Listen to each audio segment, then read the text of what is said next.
श्रीमद कुंज विहाणे नमः। श्री स्वामी हरिदासोत विजय तीर्थराम।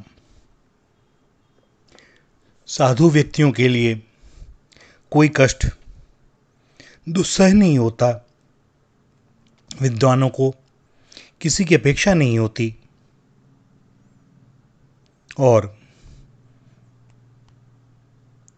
कर्म करने वालों को कोई भी कार्य अकरणी नहीं जान पड़ता और धैर्यशील लोगों के लिए कुछ भी असंभव नहीं है।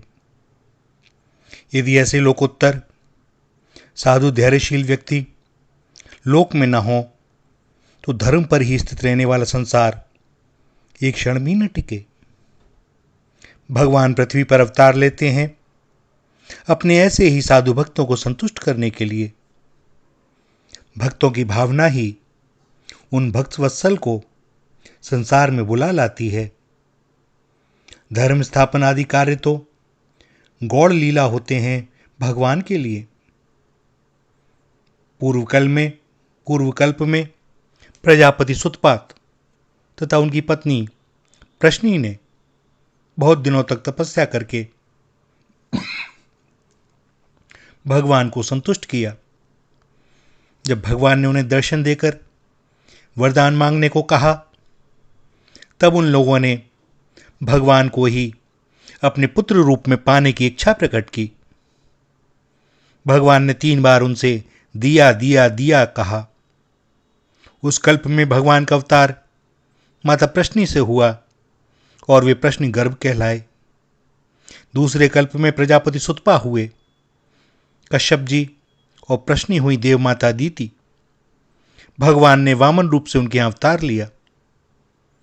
क्योंकि भगवान ने 3 बार दिया दिया दिया कहा था, अतः तीसरी बार प्रजापति सुतपा यदुवंश में शूरसेन जी के पुत्र वसुदेव जी हुए।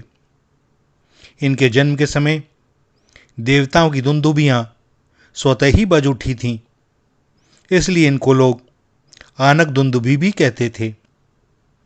माता प्रश्नी मथुरा नरेश उग्रसेन के भाई देवक जी की सबसे छोटी कन्या देवकी हुई। वसुदेव जी के कुल 18 विवाह हुए थे।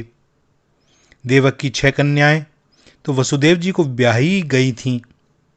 जब देवकी जी का भी विवाह उनसे हो गया तब उग्रसेन जी का ज्येष्ठ पुत्र कंस अपनी छोटी चचेरी बहन के स्नेहवश स्वयं वसुदेव देवकी के रथ का सारथी बनकर उन्हें घर पहुंचाने के लिए चला। मार्ग में आकाशवाणी हुई, मूर्ख तू जिसे पहुंचाने जा रहा है उसकी 8वीं संतान के हाथ से तेरी मृत्यु होगी। यह सुनते ही कंस ने तलवार खींच ली, रथ रोक लिया और देवकी को मारने के लिए उद्यत हो उठा। वसुदेव जी ने उसे बहुत समझाया, शरीर तो नश्वर है, मृत्यु सबकी होती है, एक ना दिन होगी ही। मनुष्य को कोई ऐसा काम इस 2 क्षण के जीवन के लिए नहीं करना चाहिए कि मृत्यु के बाद उसकी निंदा हो। जो प्राणियों को मोहवश कष्ट देता है, मरने पर यम के दूत घोर नरक में डालकर युगों तक उसे भयंकर पीड़ा देते हैं। किंतु वह कंस कैसा जिस पर ऐसी बातों का असर हो। और जब उसके ऊपर इन बातों का प्रभाव न पड़ा तब वसुदेव जी ने कहा, तुम्हें इस देवकी से तो कोई भय है नहीं, तुमको तो इसके पुत्रों से भय है। सो जब भी कोई पुत्र उत्पन्न होगा मैं अपनी इन संतानों को तुम्हारे पास पहुंचा दिया करूंगा। कंस जानता था कि वसुदेव जी इतने धर्मात्मा हैं, इतने सत्यनिष्ठ हैं कि वे अपनी बात टाल नहीं सकते। उसने देवकी को मारने का प्रयत्न छोड़ दिया, किंतु वह वसुदेव देवकी को वापस ले आया और कारागार में डाल दिया। समय आने पर देवकी के पुत्र हुआ। वसुदेव जी जैसे संत सत्पुरुष के लिए कोई भी त्याग दुष्कर नहीं। अपने प्राण प्रिय पुत्र को वे जन्मते ही कंस के पास ले गए। पहले तो कंस ने उनकी सत्यनिष्ठा देखकर बालक को लौटा दिया, पर पीछे नारद जी ने जब उसे उल्टा सीधा समझा दिया तब उसने उस बालक को मार डाला। देवकी के पुत्र उत्पन्न होते ही कंस उन्हें मार डालता था। 6 पुत्र उसने इसी प्रकार मार दिए। 7वें गर्भ में संकर्षण जी थे। योग माया ने उन्हें देवकी के गर्भ से रोहिणी जी में आकर्षित कर दिया और अष्टम तो भाद्रपद कृष्ण पक्ष की अष्टमी को आधी रात में स्वयं श्री कृष्णचंद्र ही प्रकट हुए। भगवान के आदेश से वसुदेव जी रात्रि में ही उन्हें गोकुल नंद भवन में पहुंचा आए। कंस जब उस बालिका को मारने चला तो उसके हाथ से छूटकर आकाश में चली गई।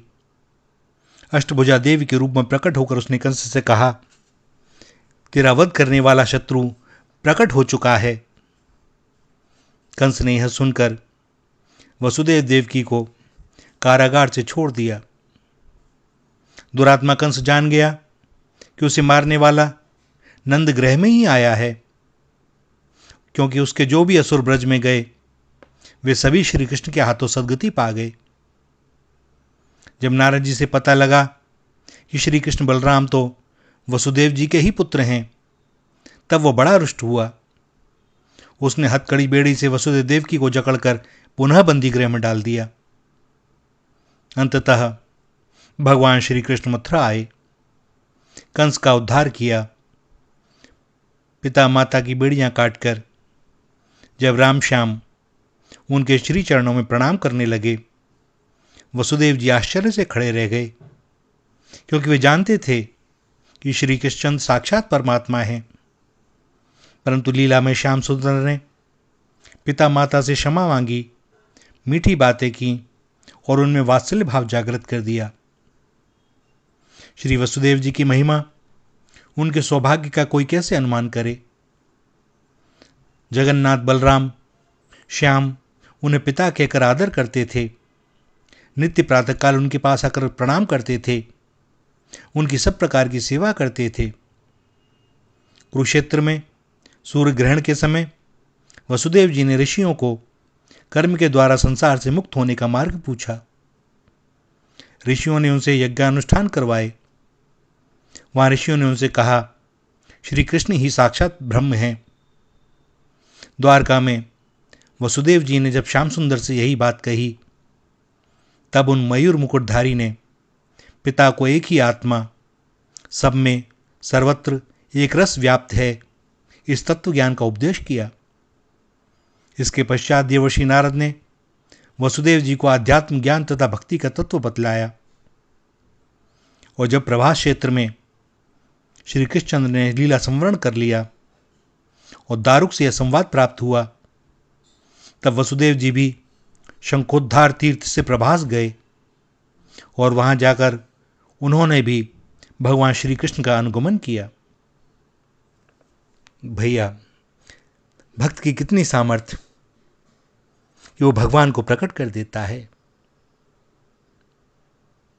और भगवान भक्त के अनुसार चलने लगते हैं। वे एक ही बंधन में बंधते हैं, प्रेम बंधन में, अन्यथा उन्हें कौन बांध सकता है। और ऐसे ऐसे प्रेमी हैं कि वे उनके पीछे पीछे दौड़ते हैं। मैया यशोदा जब उन्हें छड़ी लेकर डराती है तो वे ऐसे कांपने लगते हैं कि क्या कहा जाए। जिनकी भ्रकुटी जरा टेढ़ी हो जाए तो कितने ही ब्रह्मांड उलट पुलट जाएं, और मैया यशोदा के प्रेम में बंधे वे आगे आगे दौड़ते हैं। ऐसी ऐसी लीलाएं हैं। भक्त वास्तव में भगवान से बड़े हो जाते हैं। राम ते अधिक राम कर दासा। श्री राधा श्री राधा श्री राधा।